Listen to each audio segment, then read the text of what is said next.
Rebonjour à tous, j'espère que cette dégustation se passe bien, que vous êtes bien installés dans les salons avec les gens que vous aimez.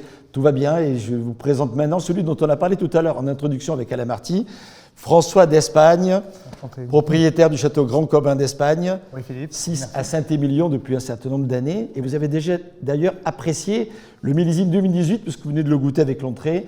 2018, c'est quand même un millésime génial pour les merlots de Saint-Émilion. C'est un millésime magnifique, 2018. Très compliqué à faire parce qu'il a beaucoup plu, donc il a fallu jongler un peu, mais l'arrière-saison a été magnifique et on a un millésime qui est plein, peut-être un peu jeune aujourd'hui à déguster, mais avec de l'ouverture dans le verre, les arômes se libèrent bien et les tanins s'arrondissent un peu, d'où un petit peu d'air avec un jeune vin, c'est pas plus mal. C'est clair. Alors, comme quoi, une année pluvieuse peut donner quand même un grand vin.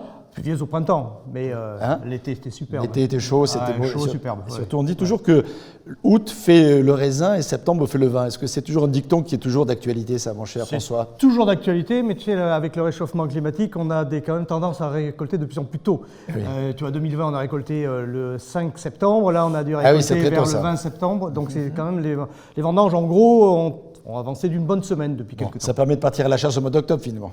Exactement. Plus facilement qu'avant. À la palombe. Et ça, c'est extraordinaire aussi. Oui, donc 2018, je suis sûr que vous l'avez apprécié avec l'entrée. C'est un millésime, effectivement, encore un peu jeune, mais vous l'avez compris, hein, il y a quand même de la gourmandise, du fruit, et puis en l'oxygénant légèrement dans le verre, je pense que le plaisir était là. Alors, un petit mot quand même sur à la fois ton parcours, parce que tu incarnes cette propriété magnifique de Saint-Émilion, mais également la propriété Grand Corbin d'Espagne. Qu'est-ce que vient faire l'Espagne dans ce panorama de Saint-Émilion? Alors, il n'y a pas d'origine espagnole, même si physiquement on peut penser que j'ai quelques origines. Le côté quoi, andalou, catalan? Eh bien non, en tout cas au XIIe, XIIIe siècle, il y a déjà des d'Espagne en vieux français à Saint-Émilion. D'accord. On a retrouvé quelques écrits généalogiques, on a toute la généalogie depuis 1600, où nous sommes d'abord des brassiers, des journaliers, des gens qui travaillaient dans les vignes, en fait des vignerons tout simplement. Déjà. Puis, on est métayer au moment de la Révolution française. Et on est métayer pas loin de Grand Corbin d'Espagne, un cru qui est connu, qui s'appelle Cheval Blanc. Il y a pire. Donc, mon aïeul... C'était les annexes de Grand Corbin à l'époque, c'est ça, non? Presque. C'était les annexes plutôt certains disent, tu le sais, de certains crus de Saint-Émilion qui le disent. Mais on ne va pas rentrer dans la polémique. Donc, Grand Corbin d'Espagne, donc. Mon aïeul, 23 ans, 1812, fait quelques hectomètres. Il achète une parcelle de vigne dans une grande seigneurie qui s'appelle Grand Corbin. Tout à fait. Comme tu as à Bordeaux souvent, comme les Léoville, avec les différentes déclinaisons qu'on connaît. Pougeot, Figeac, pareil, Ferré, il y a plein de Figeac, la tour Figeac, la Rose Figeac et ainsi de suite. Et Grand Corbin, c'est pareil, c'est une seigneurie et plusieurs propriétaires vont acheter des parcelles. Et nous, on crée le cru Grand Corbin, propriétaire Monsieur d'Espagne. Donc première génération, 1812. Et voilà. Bon, aujourd'hui, alors là, ça Napoléon. On est parti, exact, Napoléon. Premier.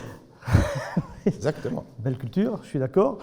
Donc 1812, premiers hectares, et puis on s'agrandit pour atteindre aujourd'hui 28 hectares. J'en suis la 7e génération. Évidemment, quand j'ai 18 ans, je ne veux surtout pas faire comme mes parents. Donc je pars, c'est classique. Voilà, je pars faire des études de biologie végétale, de microbiologie, de génétique, de biologie moléculaire, et je rencontre Denis Dubourdieu. Voilà, c'est une rencontre choc, là. Une rencontre choc sur le blanc. Et après, je travaille avec lui sur les levures, en fait, et je fais une étude sur les levures de la vinification. Et à un moment, ma famille me dit, donc je fais de la recherche, et ils me disent, bon, qu'est-ce que tu veux faire? Est-ce que tu veux continuer un parcours universitaire? Ou est-ce que tu veux revenir aux sources? Avec la rencontre avec Denis Dubourdieu, il t'a inoculé un virus. Bon, c'est pas trop d'actualité, ce genre de choses, mais néanmoins, il t'a donné l'envie, effectivement, de faire ce métier. Exactement. Donc, logiquement, tu reviens vers la propriété? Je reviens sur la propriété en 96. Donc, 2020 est mon 25e. Joli millésime, en plus, 96. Exactement, je commençais bien. Donc il y a un gros travail au niveau du vignoble pour bien le comprendre, c'était géré par mon oncle et bien, mais il a fallu être peut-être un tout petit peu plus précis dans la vinification, donc c'est des fosses pédologiques, des trous dans les vignes à 2-3 mètres de profondeur pour comprendre le fonctionnement d'un sol, les racines, comment la texture, la structure, beaucoup de choses, et donc ça me permet de choisir entre les cépages, de modifier peut-être la hauteur de feuillage, ça permet de modifier un peu la taille, donc beaucoup plus de précision, et comme ça j'ai 50 parcelles de vignes que je vais bien concocter sur mes 28 hectares. C'est sûr. Je t'écoute, je suis épaté parce que finalement l'empirisme a du bon, mais quand on étudie, on va des fois plus loin et d'une façon plus précise. C'est ce que tu as fait. Voilà, je prends souvent cette expérience de Hancher. On a 800 mètres de vignes coupées en 5. Je dis, mais pourquoi mes arrière-grands-parents coupaient ça en 5?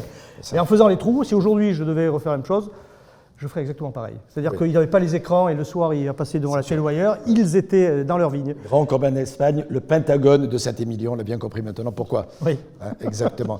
Et donc, la propriété, donc tu viens d'en parler, l'encépagement, l'esprit de la vinification et cette géologie particulière, ou ce végétal que tu respectes. Très important. Et ma localisation, mon terroir. Je suis au nord de Saint-Émilion, je touche Pomerol. Donc en termes de terroir, Saint-Émilion, c'est 5400 hectares. On est plutôt sur des argile bleue, tu sais ce qu'on appelle la fameuse crasse de fer de Pomerol. On la retrouve dans cette partie nord. Passe pas partout à Pomerol, mais qui passe dans certains crus. Il paraît qu'il y a un petit cru, je ne sais plus comment, Pierre, voilà. Non, Pétrus, pardon. Voilà, c'est ça. Oui, c'est ça qui est pas mal aussi. Voilà, ce sont de bonnes références. On n'en est pas loin, c'est pour situer. Donc en gros, on a un triangle, Figeac, Pétrus, voilà, on est dans ce secteur-là, très au nord de. Il y a pire comme endroit pour se installer. Hein. Et donc cette argile bleue est fort intéressante et très intéressante pour le Merlot. Donc c'est dominante Merlot, 75%, mais du Cabernet Franc, 24%, et j'ai une parcelle de Cabernet Sauvignon qui donne de bons résultats. Tout ça, je ne le fais pas par hasard. Ces fameuses fosses pédologiques me permettent d'adapter le meilleur rapport entre le porte-greffe, le cépage et le terroir. Et de comprendre. Voilà. L'approche est plutôt bio. Elle est complètement bio. Hein. Biodynamique peut-être. Biodynamique, absolument. Bio, difficile parce que moi je suis un scientifique. Tu sais, quand tu es de parcours scientifique, tu as un problème, normalement tu fais ce qu'il faut. En bio, tu changes un peu ton paradigme. Donc en 2004, j'ai commencé le bio pour essayer de comprendre sur une parcelle, puis je vois que c'est bien, 2 hectares en 2005 et 2006, et ainsi de suite. Et en 2008, je décide de tout passer en bio et certifié, conversion en 2010, certifié en 2013. D'accord. Oui. Donc je suis toujours les 3 ans de latence pour la Donc, certification. Je trouve qu'on redevient des vignerons quand on est en bio. Ça, c'est intéressant. Oui. Parce que tu vois, on a cette approche. Moi, je vis sur place. Hein, tu vois, sur l'étiquette, c'est ma maison. Moi, je vis au milieu des vignes. Il y a pire, hein, mesdames voilà, et messieurs. Là, il y a ma chambre. Et à côté, il y a mon bureau pas loin. Donc, c'est assez sympathique. Et la cave est dessous, on peut l'imaginer. Exactement. Hein. J'y suis allé, je l'imagine très bien personnellement. Et si vous y allez, franchement, ça vaut la peine. Il y a des petits trésors. Donc, et même des grands. Et même des grands. On va en goûter un tout à l'heure. Exactement. À l'aveugle. Ah. Donc, attention, il ne faut pas dire. Je fais attention à ce que je dis. Donc, le bio, très important en étant sur place. On est des vignerons. Moi, je suis dans mes vignes tous les jours, donc je sais parfaitement ce qu'il pleut et tout. C'est toute l'anticipation en bio, mais c'est excitant. C'est difficile, c'est stressant pour Bordeaux, parce qu'on est dans un milieu océanique, donc assez humide, pour quelques champignons comme le mildiou, l'oïdium, que tu connais. Mais si on est hyper exigeant, et aujourd'hui, les gros progrès, c'est avec les prévisions météorologiques. Moi, j'ai 6 à 10 sites internet qui me prévoient à peu près l'eau qui va arriver. Le bio, notamment la météo agricole qui va pas mal. C'est voilà. D'ailleurs, mes amis maintenant m'appellent quand ils veulent aller à un endroit, alors quelle est la météo, parce que je suis ça. Pas d'action dans l'application, mais ça fonctionne très bien. Je te l'accorde. Heureusement, et ça nous permet de mieux travailler un peu plus sereinement justement en culture bio. Tu parlais de biodynamie. Je fais de la biodynamie depuis 3 ou 4 ans, mais pareil comme le bio, je préfère d'abord commencer. Donc j'ai fait 4, 5, 6 hectares. L'année dernière, la moitié de la propriété. Enfin en 2018, 2019 et 2020, la moitié de la propriété, et en 2021. Je démarre la totalité en biodynamie. Parce que je pense qu'il y a un intérêt pour cette approche par rapport au style de vin, la finesse que je veux avoir et la fraîcheur. Et ce réchauffement climatique qui modifie un peu nos vins, je pense de maintenir, tu vois, quand on est en bio, on maintient un peu plus de minéralité, un peu plus de fraîcheur dans le vin. Toi qui es un amateur de grand vin.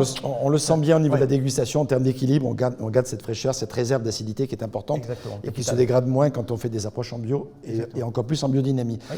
Pour expliquer rapidement, la bio, on utilise des produits bio finalement, on traite avec des produits bio. En biodynamie, ça va un peu plus loin, on travaille sur les astres, on travaille sur notamment les cycles lunaires, on essaie d'utiliser au maximum cette énergie finalement qui vient du ciel et dont la terre est le reflet finalement, et la vigne un vecteur quelque part de cette transmission-là, de cette énergie-là. On anticipe aussi beaucoup, puisque finalement en conventionnel, on est train de trouver une solution au problème qui est posé. En bio et en biodynamie, on évite que le problème se pose finalement. Et c'est ça finalement qui est la vraie différence pour essayer d'expliquer à tous nos amis qui nous écoutent.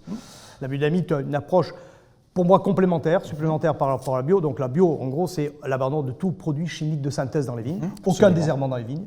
La biodynamie, c'est évidemment en bio d'abord, et après, comme tu l'as dit avec les astres, c'est également mettre certaines tisanes, certains purins, certaines choses qui ont un intérêt, faire des traitements à des moments précis. Tu parlais de la lune, même en termes pour les vins, le travail dans les soutirages, dans les mises en bouteille. Donc c'est une approche, comme son nom l'indique, qui dynamise le vin. C'est assez intéressant, compliqué pour un scientifique, mais vraiment intéressant. Alors tu nous as gâtés aujourd'hui parce que tu nous as fait un plaisir avec ce 2010 que vous goûtez avec le plat. Et là, c'est un grandissime millésime. Pour moi, c'est un des plus grands que j'ai fait probablement même le plus grand, 2010, c'est un rêve. C'est-à-dire que tout est plein, tout est riche. C'est le Grand Bordeaux en tout. Il y a plus d'alcool, il y a plus de tanin, il y a plus d'acidité, il y a vraiment un équilibre magnifique. Ah ouais, c'est vraiment le millésime rêve. C'était là. Tout est là. Et 2010, tu vas voir, c'est un bébé. Hein. Commence à s'ouvrir, pour moi. Il y a ces arômes que tu vas commenter et vraiment typique d'un vin qui est en phase d'évolution. Mais je dirais, dans 5, 10, 15 ans, le vin sera bon. Encore. C'est vraiment génial. Vous l'avez dans le verre, là, mais n'hésitez pas à le faire tourner. Hein. Tournoyez gentiment. Faites attention à vos voisins, mais profitez parce qu'il y a besoin d'oxygénation. Ouais. Il y a un soyeux en bouche qui est juste extraordinaire. Ça, c'est la richesse des grands merlots. Il y a ces notes de fruits noirs. On est sur des épices. Le boisé commence à s'intégrer. Il a encore de la réserve sous la pédale, mais on a vraiment, vraiment du plaisir déjà à le goûter là. Justement, l'oxygène, on peut le mettre en carafe, on peut l'attendre quelques heures, bon, voilà, et puis en profiter vraiment bien. Ça, c'est génial. Et tu vois, et on retrouve ces arômes qu'on a à Pomerol, tu vois, légèrement truffés aussi, et oui, cette texture ça commence à truffer. Exactement. Voilà. Fantastique. Alors, tu n'es pas venu pour rien, hein, franchement, et vous aussi. Parce qu'on a le millésime mystère. Oui. Alors, on va peut-être trop vous en dire parce qu'on va vous laisser déguster, mais allez, il faut quand même leur dire qu'ils sont gâtés. Oui, hein, c'est un grand millésime moi aussi, je le fais pour vous, parce que pour Alain, pour toi, qui m'ont toujours accueilli au wine business, donc j'adore. Pour vous faire plaisir, un grand millésime qui est aujourd'hui commence à être épanoui, qui est aussi, je vais essayer d'en dire le moins possible, hein, tout en disant, mais on a la plénitude du grand Bordeaux, du grand millésime rive droite.